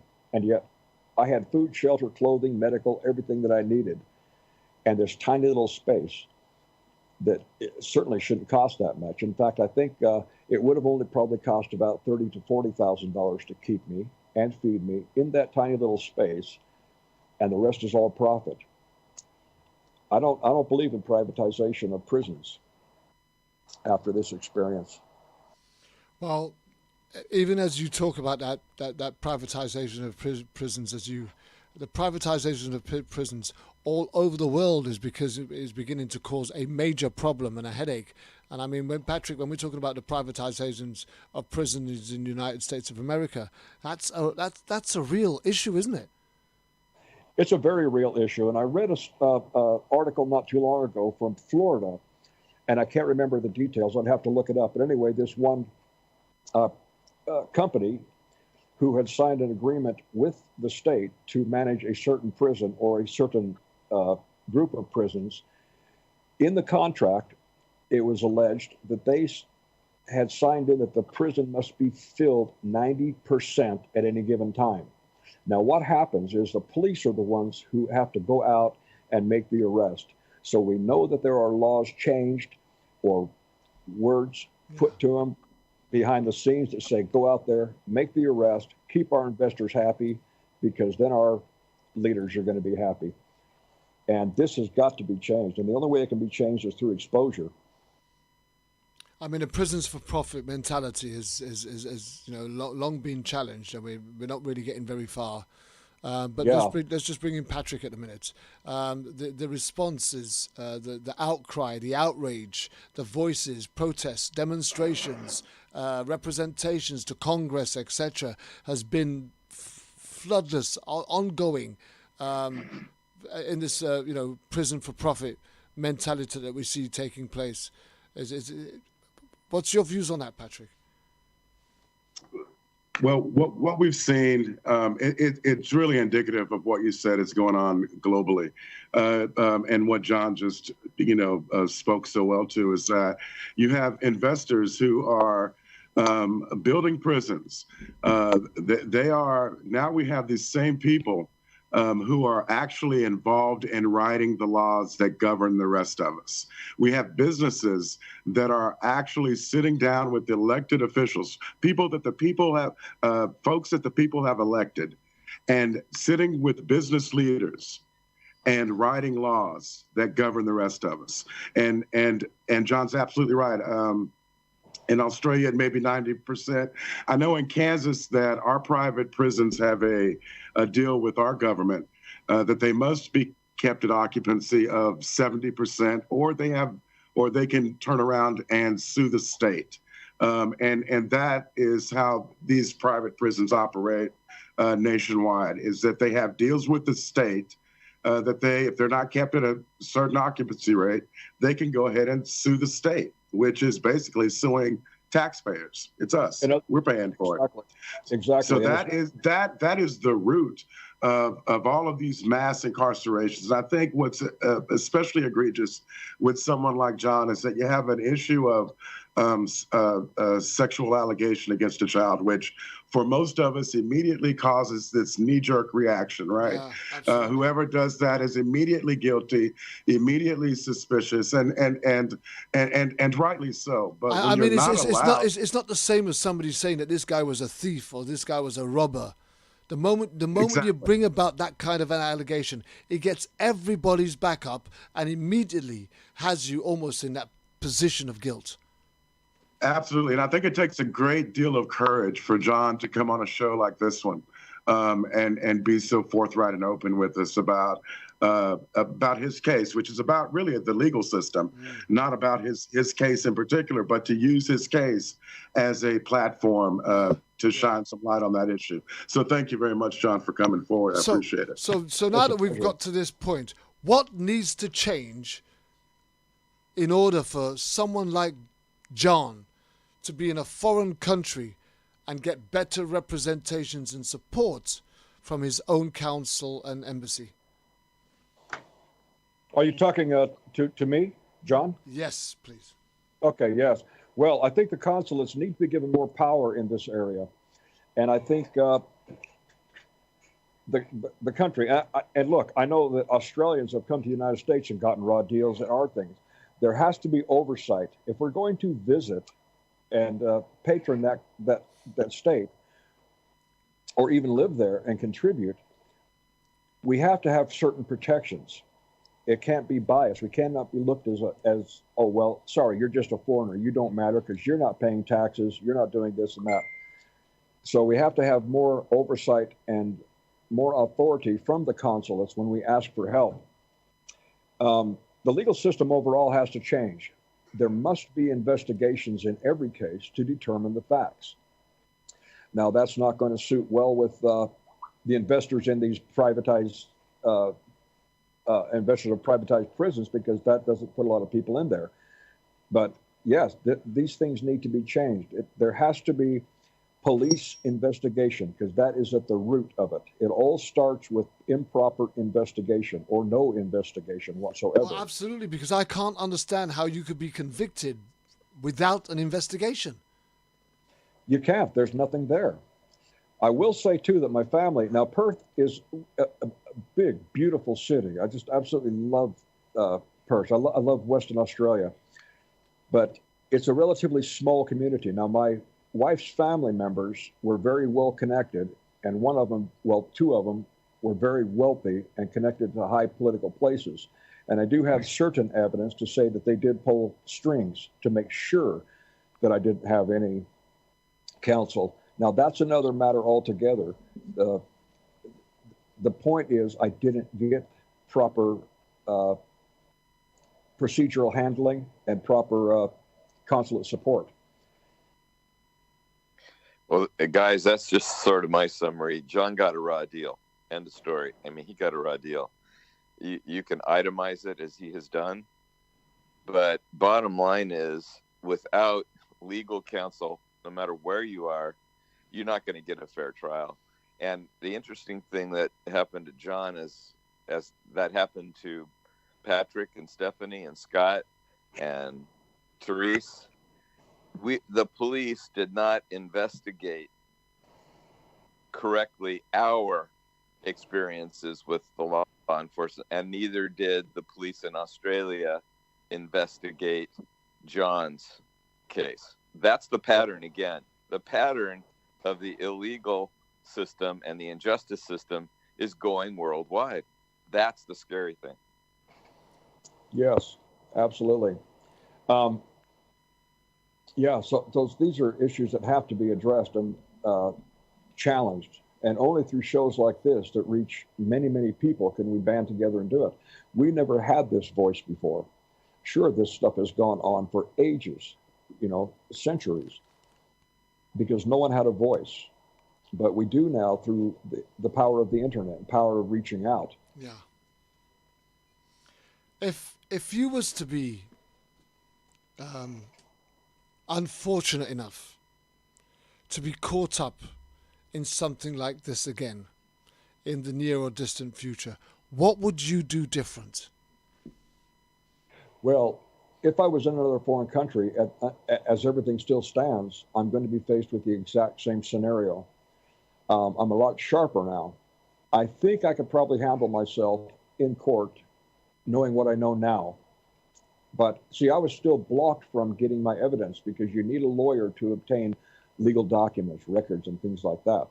So I'd still be blocked from getting any of the proper evidence. You still need a lawyer. Or if you choose to represent yourself, you have to have the powers of a lawyer. That is, you can subpoena certain documents without having, being a member of the bar. So I'm not sure how it would handle. I can certainly, what the outcome is, but I can certainly handle myself a heck of a lot better now, understanding the process. But I'd still run up against some obvious obstacles if I had to do it all again. I mean, we often hear about people who are stranded in a foreign country, arrested for one thing or another, and it's not really so much about their guilt or their innocence. That's not really the argument most of the time. Most of the argument is about the representation, about the support that's available or not available, and where do they go about trying to get justice, especially when they are or they do believe that they are innocent of whatever it is that they've been accused of. And I think here we have a huge opportunity to talk about the total unfairness of it all. And this is not about whether we declare you innocent or guilty of whatever allegations that was made against you. It's about the improper representation that you had and the fact that you were unable to defend yourself, irrespective of whether you are innocent or guilty. That shows such a big hole in the whole judicial system, and how with such ease that they're able to find you guilty, convict you, sentence you, and almost have you disappear from society until they so wish to set you free again. Now, that doesn't make anybody confident, because, we're talking about, you got the internet and social media and everything else, and there are a lot of relationships that are now being arranged online by people who have never met each other, living in different countries. This is something that could happen to anybody. It's not just this is just a sidebar issue here. This is an incident at this current state of how the world is moving with social media and access to the internet that can happen to anybody at any time. And what this particular case is highlighting is the lack of resources that's available for you as an individual if you're traveling as an alien in a foreign country and happen to find yourself unfortunate enough to be involved in any form of criminal proceedings whatsoever, that you're very unlikely to either get a fair hearing or any justice whatsoever. And that's a frightening situation to have to find yourself in. I'd like to just say two things. Before this happened to me, I was like everyone else, and I'm ashamed about it. But when I used to hear somebody on the news being accused of a crime, I'd think, I hope that guy burns in hell. And then it happened to me. Was it karma, or was God or somebody saying, you know what, I'm going to take you on a little journey and I'm going to show you some things that you need to understand? That's what I believe now. But it's important to understand that I was just like everybody else, and it was wrong. Until we all see the facts, we can't make a decision. And the facts aren't always presented in a trial. And the second thing is about freedom of speech. When I was out on bail, I was pleading with on my website for help. I was also disclosing many of the injustices that were happening to me. And as a result of that, I didn't know my website, which was at the time called AmericanDownUnder.com. I didn't know at the time it was being monitored by the local police. But they rearrested me to silence me because I was calling for media attention. I wanted media attention because I knew that I could prove my innocence. And they shut me down. So they canceled bail, revoked bail, I should say, and then threw me back in jail where I had to wait for trial. So there is no freedom of speech. And I think, oh God, I can't remember her name, Katie, somebody, but anyway, the fact that there is no freedom of speech in Australia, and of course now being challenged everywhere, is painfully obvious when you're actually in Australia. You can't say anything bad. Okay, so here we are. You're back in the US. You've served 6.5 years, nearly 7 years in prison in Australia for a crime that you didn't commit or and didn't have any support with. Have you fought to clear your name since you've come back? Has there been a battle to try and overturn that? No, I haven't got that far. What I've been trying to do is I have contacted many lawyers locally, even civil rights lawyers, to take on this case, to challenge the lawfulness or the legality of the trial. Because now I'm back in the United States, I'm forced onto the registry under extremely strict conditions. In other words, the United States is now punishing me for something that allegedly occurred in Australia. And in my view, under my Constitution, I have a right to a hearing to determine whether or not that trial was fair and just according to our standards, if they're going to continue to punish me. And that is first. Whether I'm innocent or not would have to go to a new trial or simply, So are you fighting it? Are you fighting it? I haven't got any direction on that. I haven't had any advice. I've been pretty much alone, even though I've put up all the websites and my YouTube channel. I can't get anybody to steer me properly or give me advice so far. And this has been 2 years. And so, no, I haven't done anything. What I would like to see, since it's almost impossible for me to attack it in Australia, because you have to have a lawyer over there, and that's not going to happen. That hasn't been forthcoming. What I'm hoping to do now is to take my case to the Supreme Court here to determine the legality of the trial in Australia. And that's what I've been hoping for. You know, it's been a really tough journey for you, John, and you know, we really do commend you for your frank and openness, subjecting yourself to this. It's a very difficult story to have to tell, and also to expect everybody to believe your innocence. When we talk about abuse in any shape or form, it's very sensitive, and most people are more likely to believe those that are making the allegations as opposed to those that are trying to defend themselves. How has this affected you as an individual, your reputation and your families? Has this had a negative impact, or do you still have a good network of support around you that trusts and believes in you? Yeah, my family is behind me, but my family is very small now. It's comprised of both my parents, who are still alive in their 80s, and it's been extremely hard for them. And my sister, who is still here. Pretty much everyone else has passed away, including her 2 children. You know, one of them was shot, in a robbery. The other one died of a sickness. And so our family has just been devastated over this past 10 years. There's not much left. The people that I do associate with, and it may be because of my openness and pointing them to my website and my YouTube, they have been very accepting of my situation, and in other words, willing to give me a chance. But they're still far and few between, because I haven't been able to get out much. Naturally, with restrictions that I've got imposed on me due to being forced to register for the sex offense registry, I can't travel a lot. I can't do a lot of things that I normally would do. And yeah, so the little support that I do have is very good. The people I work with, and I've been very open with them, they're non-judgmental, and they just say, well, look, it's still up in the air whether you're innocent or guilty.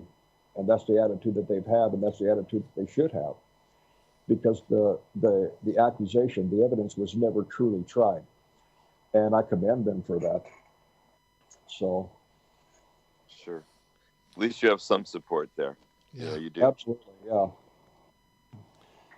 So, just to clarify, is there any biological children left behind in Australia? Yes, I've been searching for my daughter. I haven't seen since she was 10 years old. And like I say, I think they illegally changed her name without notifying me, without my permission, because she has vanished. There's absolutely no trace of her. And I put up messages on Facebook, videos on my YouTube channel, hoping for somebody to help find her. You see, the thing is, she cannot go through life believing that her dad was a criminal.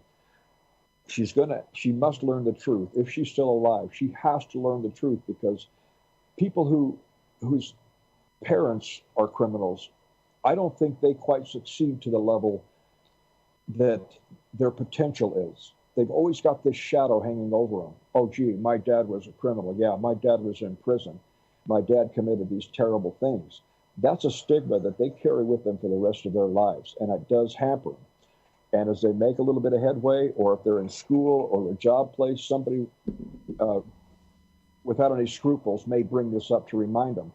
It's important for me personally that my daughter knows the truth, but also when she learns this truth, not to condemn her mother. I don't want this, because her mother simply reacted to a situation that the laws allowed her to do. Patrick, is there anything else that you wanted to add? Yeah, John, again, thank you for coming forward. I found your words to be compelling and believable. I think that when we talk about this problem, what's interesting to me is that John found himself in Australia, kind of in the situation that a lot of lower. I lost the sound. You guys, you there? Yeah. Hello. I can hear. I'm here. Okay. I'm here. So all I wanted to say is that until we get businesses out of the practice of forming laws to govern people, they're gonna continue doing things for profit. And I believe that when you get to the bottom line of what John is going through, it was a for-profit situation where there was money to be made. Like you said, $200,000 for him sitting in a jail cell really took $30,000 or $40,000 to care for him. So the rest of it is profit, and that's one person. So John, thank you for coming forward. It's been a pleasure listening to you, friend. Thank you very much, Patrick. Thank you very much for having me on here. It's been a pleasure, and keep up the good work. I hope to be in a position soon to be able to help in any way that I can. That was my promise to myself and to people in prison that I left behind. Thank you. Scott, did you want to add anything to that, Scott? Only that I would agree with John's point of view that the power of your show, Kervin, and your calling to try to get stories out into social media is the power of this show. This show will be available, through all the different outlets regarding the injustice system. And John's story is a story that needs to be told. And that's the power of issues today. Thank you very much. Yes, I think a big part of this is educating the public, the general public, and only shows like this can do it. Well, hey, I just want to thank each and every one of you, Patrick and Scott, for supporting, and I just want to thank you, John, for being so frank and honest, laying yourself bare, along with your vulnerabilities and everything else that went with it, your honesty. I just want to thank you for giving us an opportunity to share your story in the hope that somebody might just understand. You just can't go and land in a foreign country and expect to get the justice or the support you get when you get at home. And if you do happen to find yourself in that predicament, it's a tough, long battle, and you're going to have to be prepared to be fighting a long time after you've been released in order to clear your name if you're an innocent individual. I'd just like to thank John Victor Ramses for coming on the show. I'd like to thank Patrick Lane and Scott Rush and Stephanie Babb for supporting. I'd like to thank Therese Gallagher, our dear producer, and wishing her well for a speedy recovery, for putting this show together. And most importantly, I'd like to thank you, the audience, who've been tuning in, supporting and dropping in your questions as you've gone along. My name is Kervin Julien. This has been Issues Today live on World Jam Global Radio. I'm out of here.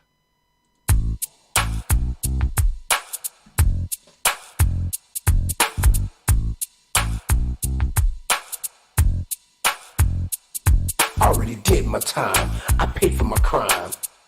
Do you like me? Do you like I already did my time. I paid for my crime.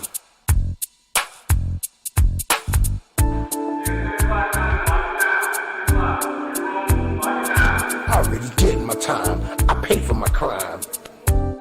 I already did my time. Arrested Development. Yo, when I'm in town, I listen to World Jam Global. music like this? Do you like music like this? Do you like music like this? Do you like music like this? It was do or die. I had too many rivals. I was too young and foolish to stay in school. I learned my lessons in the streets. There was not a man I couldn't beat. I was good with my hands, very quick on my feet. I was swimming in women. I had girls all over the street. I was getting money. Life is so sweet. Now things have changed. The whole game has been rearranged. I'm a changed man. Don't need no gun in my hand. It ain't about being no gangster. Life is too short to spend it all Do in you jail. like music like this? Or like this? The music you love. Maybe this. Great music that makes you want to turn up the volume loud. Or life chat like this. Especially where human life is concerned. Surely, sooner or later, people will realize that lives actually matter. Then you're in the right place. Keep it locked to World Jam Global, where music is harmony. Music 24 hours a day, 365 days a year. Yeah, you're my world jam. Hotter than them. See live schedule.